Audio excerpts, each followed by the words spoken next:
I've been getting a lot of questions about the research paper, and so I'm making this video to offer you some help with paper 4, the research paper. So the first question I keep getting asked is, what should the structure look like? And so the structure is the same as you learned in 101 and that you've used for all your other papers in here, and is kind of the foundation of academic writing in the English-speaking academy. This will work in England, this will work in Australia, this will work in New Zealand, Canada.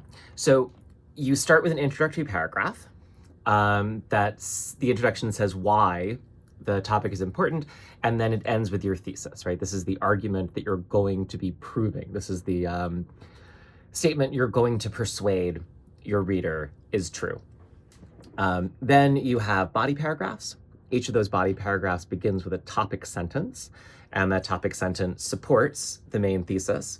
And then the rest of the paragraph proves that the topic sentence, using a combination of close readings, where your evidence is coming from the text you've chosen, so Frankenstein or Things Fall Apart or the sonnet, whatever. And those are considered primary sources. And then what makes this a research paper is that you'll have secondary sources.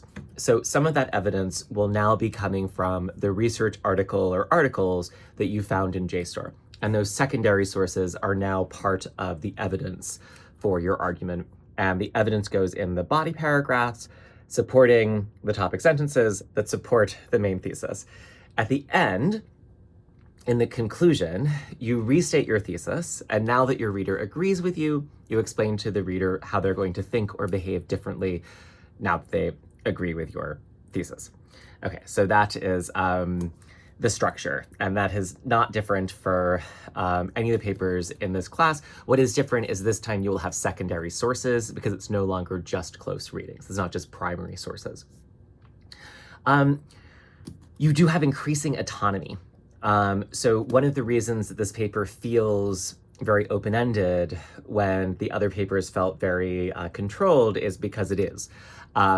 We start with the close reading of the poem, the craft analysis, which is very, very, very structured. You know, you kind of have a thesis to start with that, you know, this poet in this poem uses these 3 craft elements to produce this impact.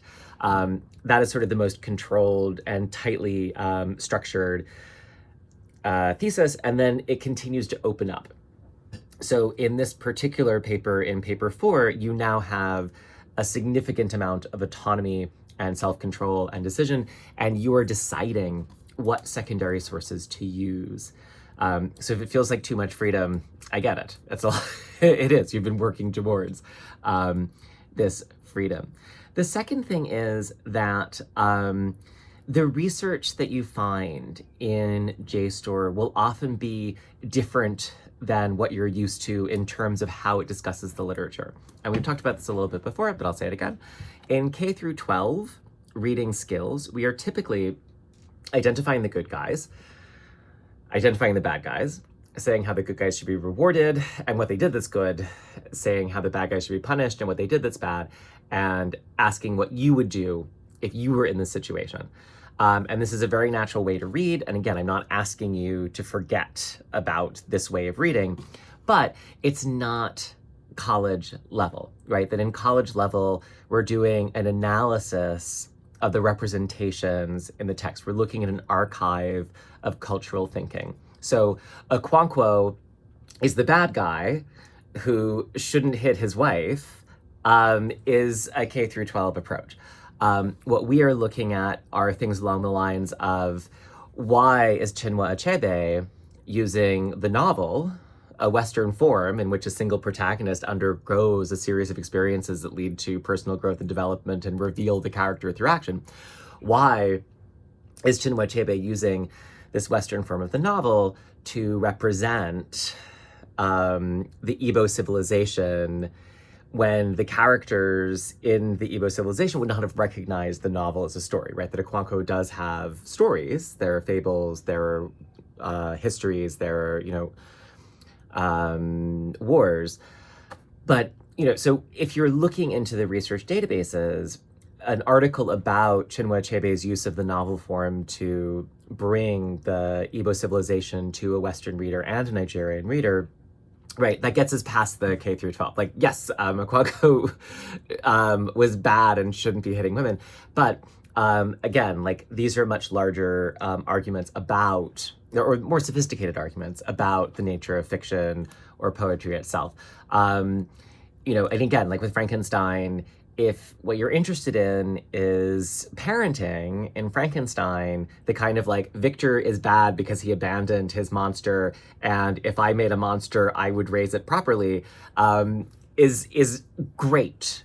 That is true, fantastic, proud of you, but not a college level argument.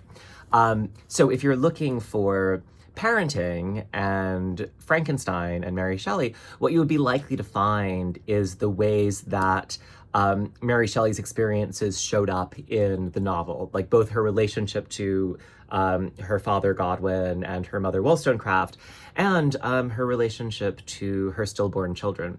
Most notably, there's a diary entry in which her description of her stillborn child very closely mirrors the description of the creature, right? And there's another passage where she records a dream in which her child wasn't dead and he was just cold. And so Percy and Mary warmed the child by the fire and he came back to life, and then she woke up. So these things are informing Frankenstein. And so when you're doing research, if you're coming to it with these kind of questions like, about parenting and Frankenstein, or about genre or culture or women and things fall apart, let the articles kind of change the way that you're thinking and sort of move you towards these sort of more sophisticated college level discussions of representations and analysis and historical connection. If you go in kind of wanting to have like a very moral reading to like, Victor is bad, that's not really college level thinking. That's very much K through 12 thinking. And again, you don't have to abandon that. You build on it. In the same way that all of your essays have had that same basic structure of the 5 paragraphs or more if you need them now. But now you're adding secondary sources to your primary sources. Let the research databases and let the articles you find there kind of raise the sophistication of your thinking. And you don't have to stop. You're still a moral being. You still know right and wrong. But again, like asking the question of, what could Victor have done to make the creature not be evil, isn't a useful question because Victor is not real. It's an exciting story because Victor does a bad job and because he ends up in conflict with the creature. And so those kinds of questions about how the text could be different don't really make any sense once you kind of get to a college level, and also it means that you end up teaching the text, right? If your reading is like, Okonkwo should have done this, he's not going to do it. The book is the book. It's not going to change.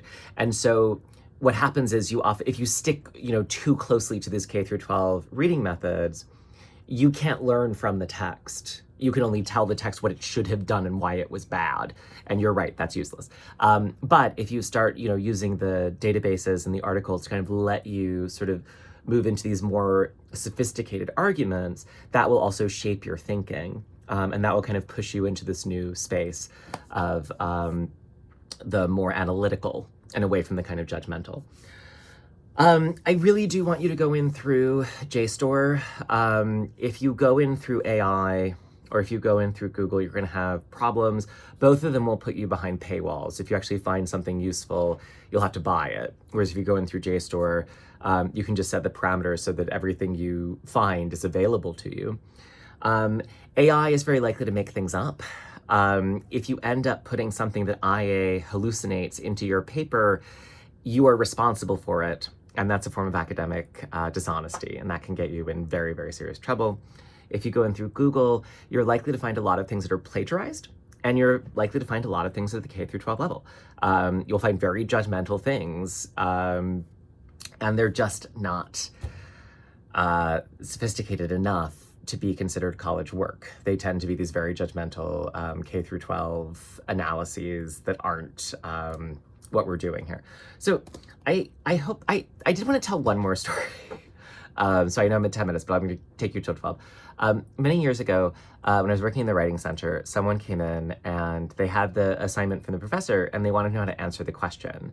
And they hadn't done any research. And so, thinking that this would help, I said, after this conversation had gone for a while, I said, should my brother get divorced?